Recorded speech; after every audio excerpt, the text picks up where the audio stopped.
Alright YouTube, Leo here again from One Technology with another video. And today I just want to get back to end the review of the Stylo 4 I started a week ago. So stay tuned. Alright, so now it's been about a week, maybe a week and a half since I got the Stylo 4 from LG, and I just want to give you my thoughts on it. I did a very light review on it, so now I'm just going to tell you a little bit of what I think about it and show you a little bit about the camera and just my thoughts. Now let's start with the basics. The battery. The battery is good, but not great.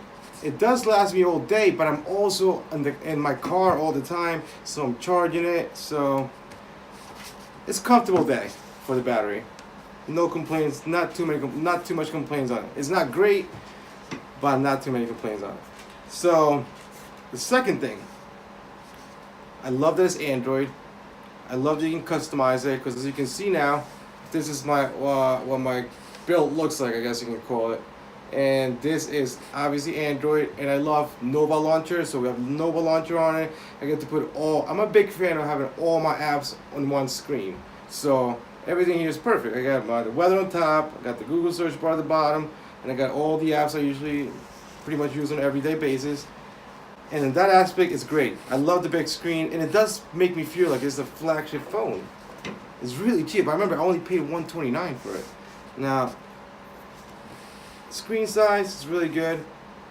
Screen to body ratio, obviously it's not perfect. It's not one of the new flagship Samsung phones, but for me, it does it. It really makes me feel like I have a new phone. Let me take this protective cover I put on. I got this from Amazon. Super shiny. I'm not a fan of it.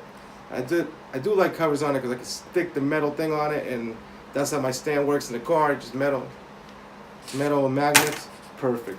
Now, here we have the naked phone, still pretty good condition. I've had it on the case since day one. But let's go ahead and show you about the camera, because last time I didn't do anything on the camera. I want to show you what I'm working with. I did use it a little bit, took a shot here and there, but I want to see what you think about it. I'm going to take a picture, I'm going to load the picture out so you can make your own decisions on it.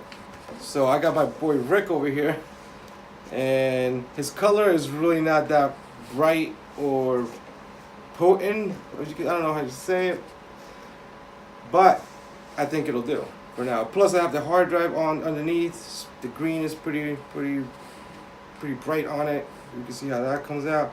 So let's launch up the camera right here and get them right in there where it's supposed to be, right in the middle. Let's see how fast the shutter is. Oh, that's pretty quick. I like it. Now, this is the photo I like it. It's not terrible. You can see details on here. You can get to see a bunch of details. Alright, so what about the front camera? You might be wondering, what about the selfies? Switch it over. Oh, I switched it over to the front, sorry.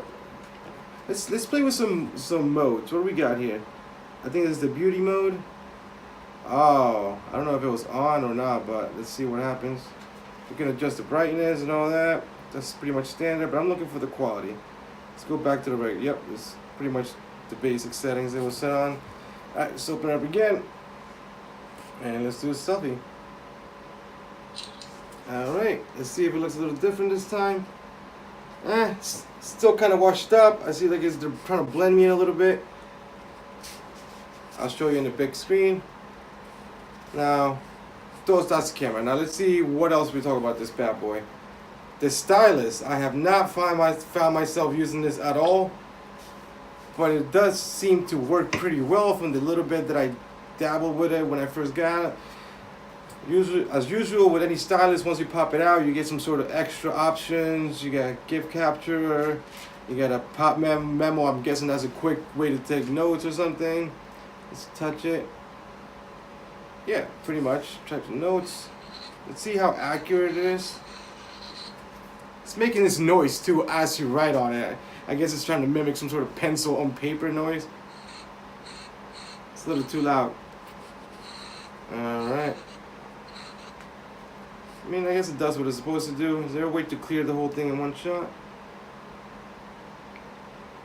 There you go. You just hold on the eraser. All right, let's close this out. See what else, what other options it has. Capture. Is that like a screenshot? Let's see. If you hit that.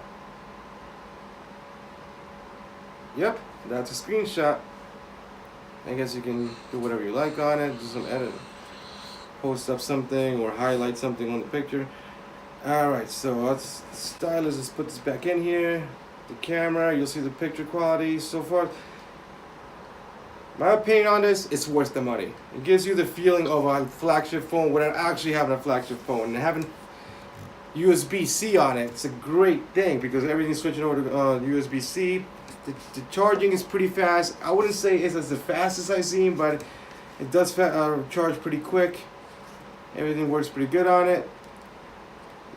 The fingerprint reader works pretty good on it. And that's pretty much it.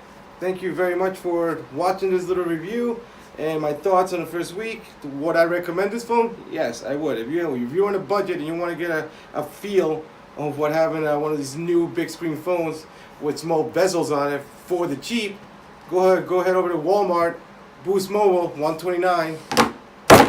Till next time.